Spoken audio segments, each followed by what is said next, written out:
masih punya potensi gitu loh untuk bisa melejit seperti itu. Nah ini kalau teman-teman lihat, ini adalah pertanian di Jepang. Jepang itu mereka ngerasa waktu itu punya kelemahan. Kelemahannya salah satunya adalah di iklim untuk pertanian, teman-teman.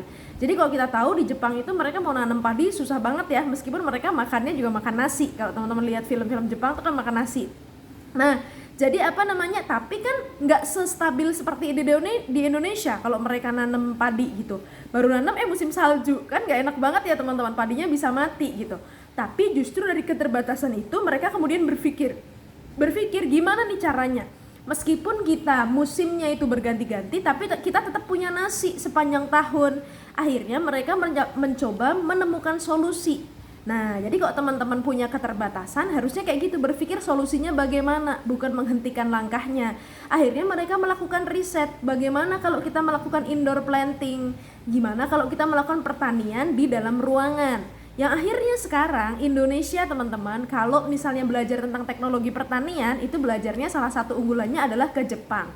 Padahal yang mengawali di dunia pertanian itu adalah Indonesia. Nah, tahu kan teman-teman maksudnya? Kadang-kadang dengan keterbatasan itu, ketika kita melihat sisi positifnya, itu justru membuat kita bisa melejit lebih tinggi.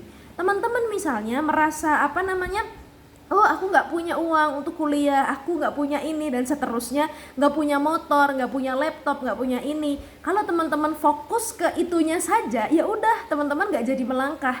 Tapi kalau teman-teman fokus ke ya nggak apa-apa aku nggak punya laptop, nggak apa-apa aku nggak punya uang, tapi aku punya otak kok, aku masih punya prestasi, aku punya ini untuk aku perjuangkan. Itu insya Allah akan banyak jalan yang terbuka. Tapi dulu juga gitu, nggak punya uang mau kuliah, ya nggak apa-apa nggak punya uang, yang penting punya prestasi dan punya kemauan yang kuat. Ada aja jalannya, banyak banget beasiswa ya teman-teman sekarang ya. Oke, nah jadi semua tuh berhak punya cita-cita, termasuk teman-teman juga berhak untuk punya cita-cita.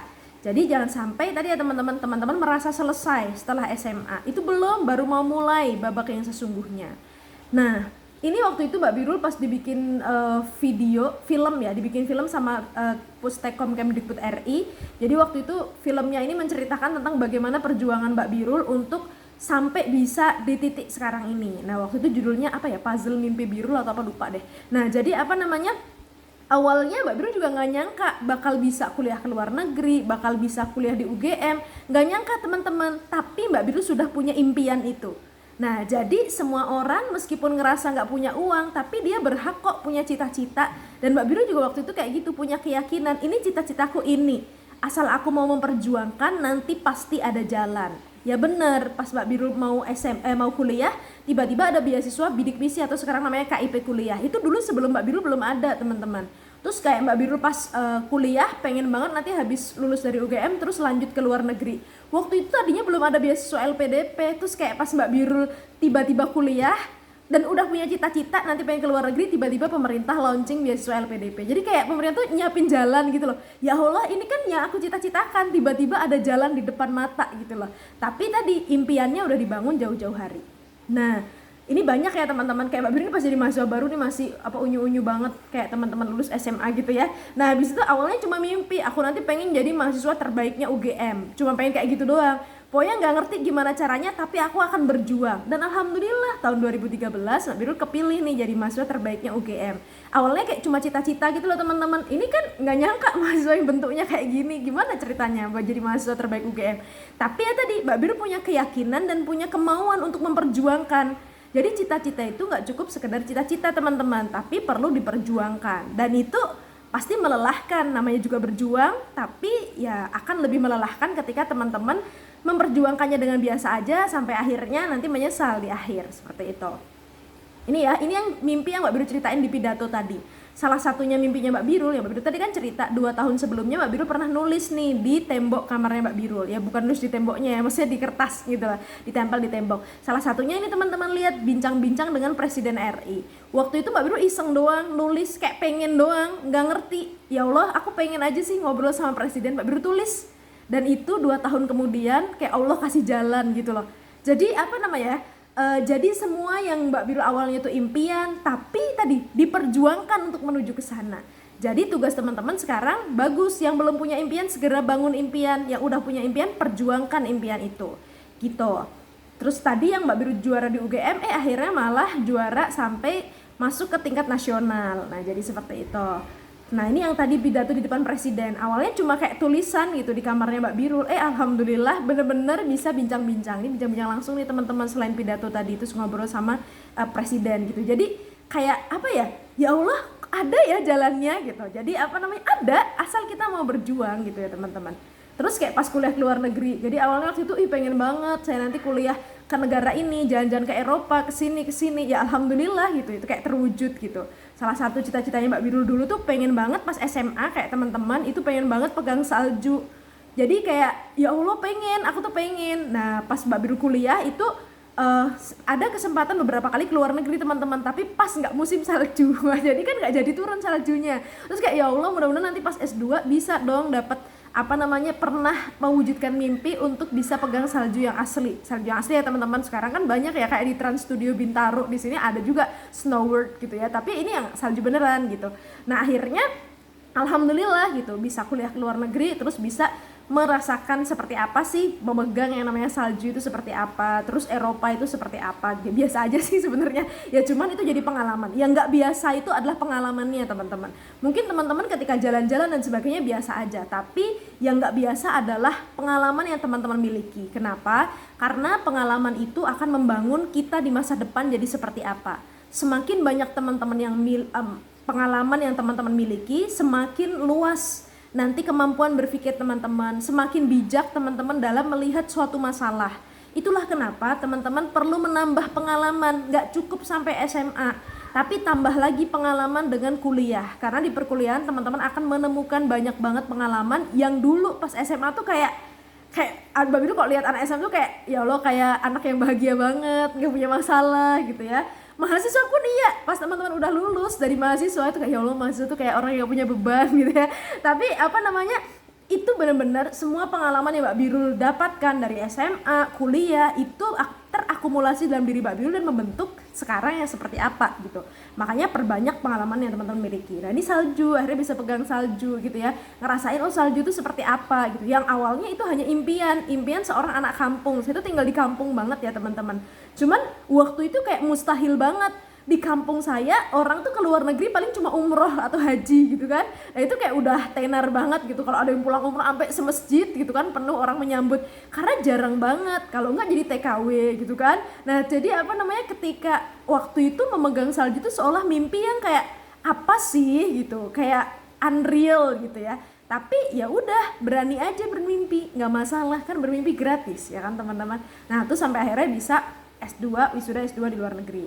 Ini tempatnya teman-teman, kalau teman-teman pernah nonton Ayat-Ayat Cinta 2, nah itu syutingnya di kampusnya Mbak Birul di Edinburgh. Nah, jadi teman-teman intinya kalau teman-teman punya kemauan yang kuat, insya Allah akan ada jalan gitu ya. Kemauan yang kuat tuh definisinya apa? Nggak cuma punya cita-cita doang, nggak cuma pengen-pengen doang, tapi teman-teman emang bener-bener punya kesungguhan, ditunjukkan dengan ikhtiarnya yang sungguh-sungguh. Belajarnya juga emang beneran sungguh-sungguh, semangat, gak cuma asal-asal sekolah. Mbak Biru dulu pas SMA kayak teman-teman gak punya uang saku loh teman-teman, gak diberi uang saku sama sekali. Jadi 100 rupiah pun enggak. Nah tapi apakah terus Mbak Biru minder? Enggak. Mbak Biru waktu itu bilang ke orang tuanya Mbak Biru, Bapak Ibu enggak apa-apa saya gak dikasih uang saku, yang penting doakan saya, semoga nanti saya punya uang saku yang lebih banyak dari negara. Nah itu bener loh teman-teman, pas Mbak Biru SMA itu orang termasuk orang yang paling kaya lah di kelas gitu, meskipun Mbak Biru gak punya uang saku. Kenapa? Karena Mbak Biru sering banget menang lomba. Jadi kalau teman-teman ngutang itu kadang ke Mbak Biru, padahal Mbak Biru gak punya uang saku loh, tapi pada ngutang gitu kan. Karena apa? Karena sekali menang lomba hadiahnya bisa jutaan. Nah sedangkan teman-teman yang mengandalkan uang saku doang dari orang tua, paling sehari berapa sih kan gitu. Lah ini Mbak Biru yang gak apa-apa gak punya uang saku, tapi Mbak Biru gak ngelihat kekurangannya. Mbak Biru jadikan itu motivasi, gak apa-apa gak punya uang saku dari orang tua, tapi nanti aku buktikan aku punya uang saku yang lebih banyak dari tempat yang tidak terduga gitu ya, dari rezeki, dari ikut lomba dan sebagainya. Ya jadi kemauan yang kuat ditunjukkan dengan teman-teman sungguh-sungguh banget belajarnya, ditunjukkan dengan teman-teman itu serius dan fokus dalam belajar. Karena anak zaman sekarang tuh banyak banget masalah utamanya itu adalah distraksi belajar. Jadi belajar tapi nggak fokus, di kelas sambil main HP, di kelas sambil ya itulah teman-teman. Gimana ceritanya kita menunjukkan pada Allah kalau kita punya kemauan yang kuat, Jadi penting banget buat teman-teman kalau emang punya cita-cita yang besar, perjuangannya harus besar teman-teman. Mbak Biru waktu itu kayak zaman teman-teman itu bangun tidur jam berapa? Teman-teman bangun tidur jam berapa sih? Kalau Mbak Biru bangun tidur jam 2 pagi teman-teman. Buat apa? Bukan buat pipis, belajar.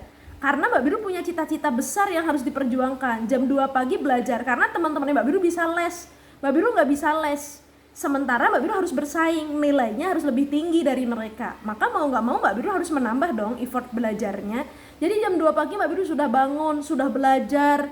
Terus habis itu pagi-pagi ke sekolah nyepeda, yang lain pada naik motor, Mbak Biru nggak punya motor nyepeda. Tapi ya all is well gitu, Mbak Biru nggak punya motor nggak masalah. Justru itu jadi motivasi Mbak Biru.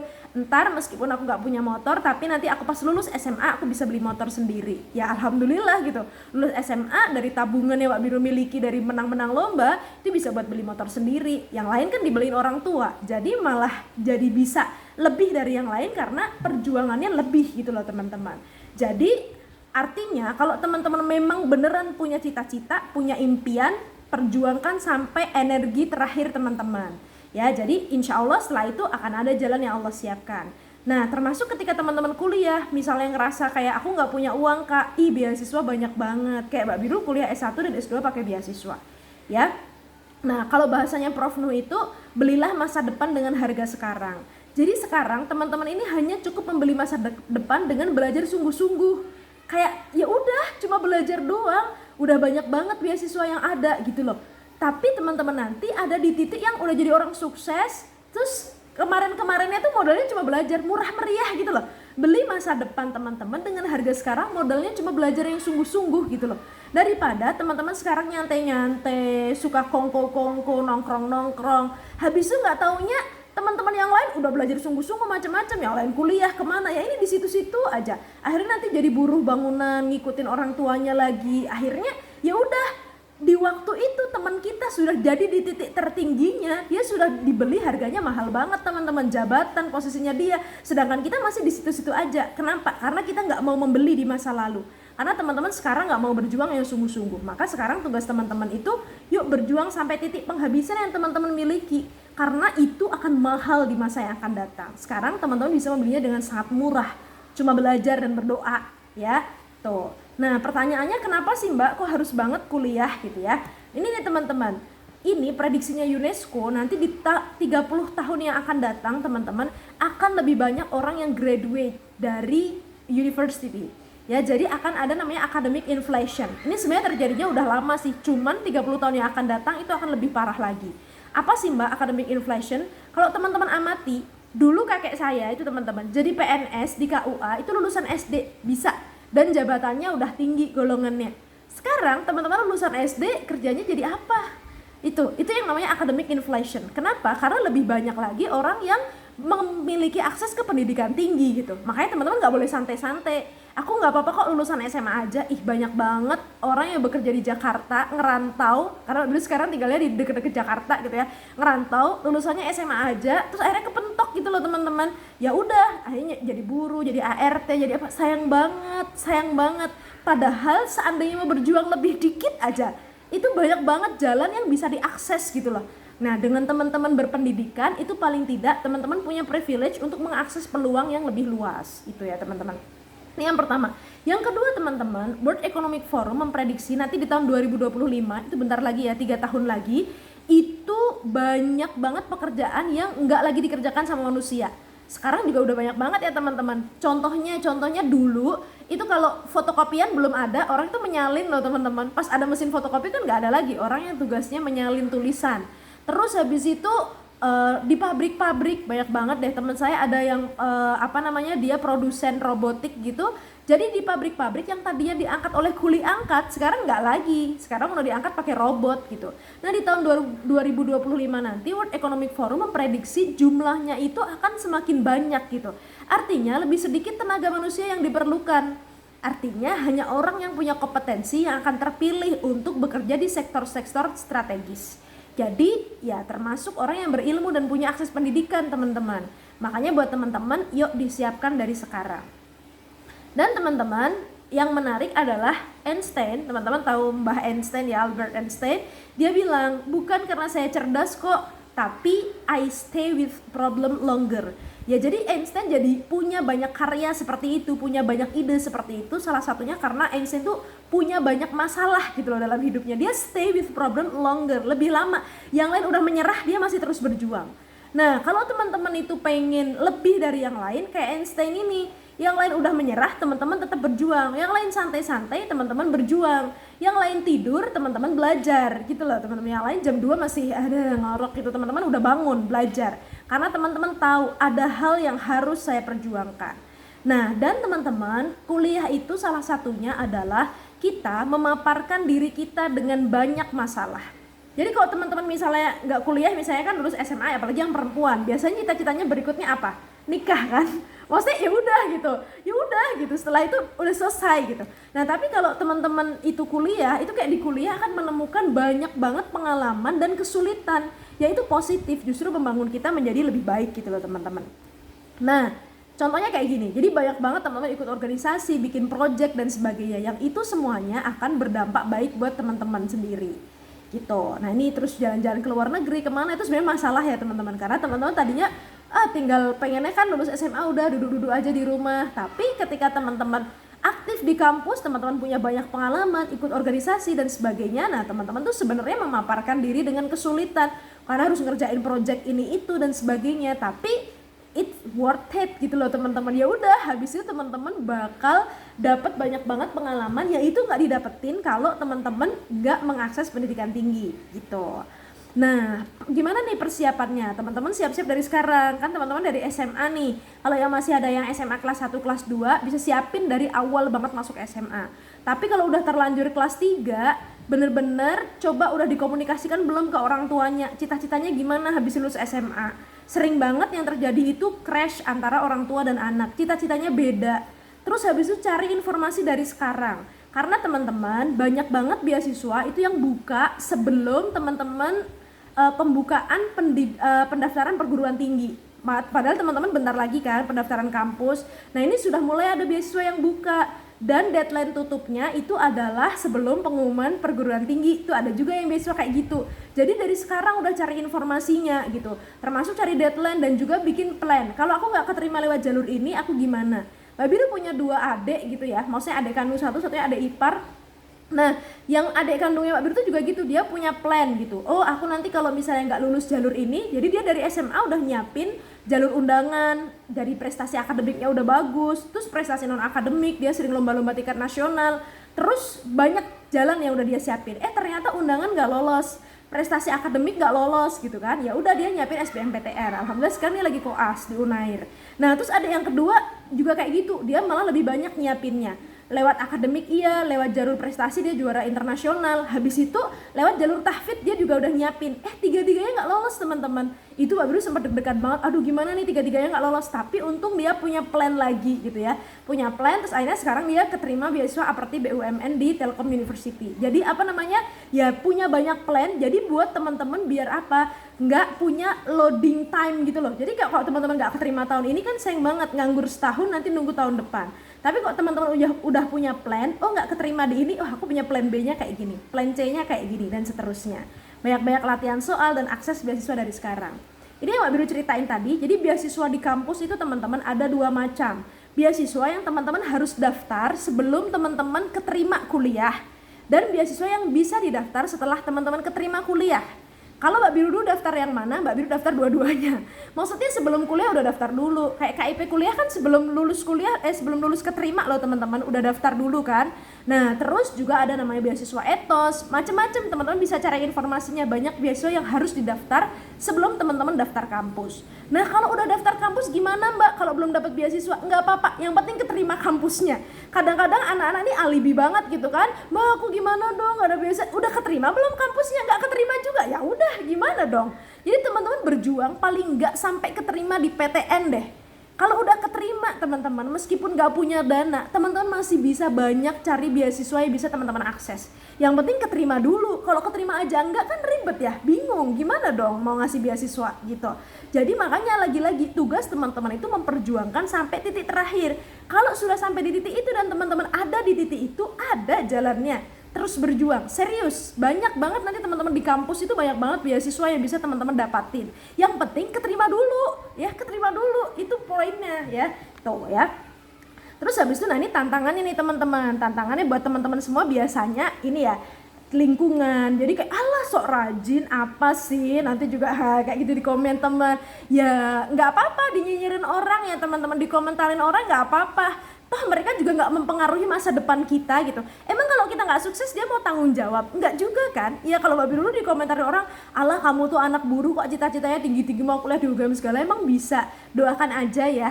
Jadi kalau di komentar orang Mbak Biru doakan aja, Bude, Pak D doakan mudah-mudahan keterima. Ya gitu, alhamdulillah berdoanya makbul, keterima loh gitu. Ya rasa males, ya jadi apa namanya males-malesan. Aduh ntar aja lulusnya kan masih lama, ntar aja entar. Nah itu suka tuh mengentar-entar, manajemen waktu, ya nyantai-nyantai, aduh ntar aja, dan gagal.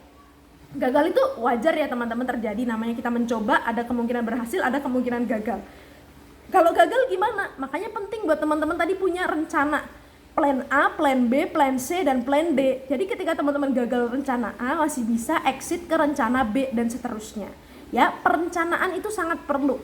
Kalau teman-teman bingung gimana? Dari sekarang udah mulai mencari informasi dong. Cari informasi di internet banyak banget. Atau datang ke guru BK ya teman-teman di sekolah.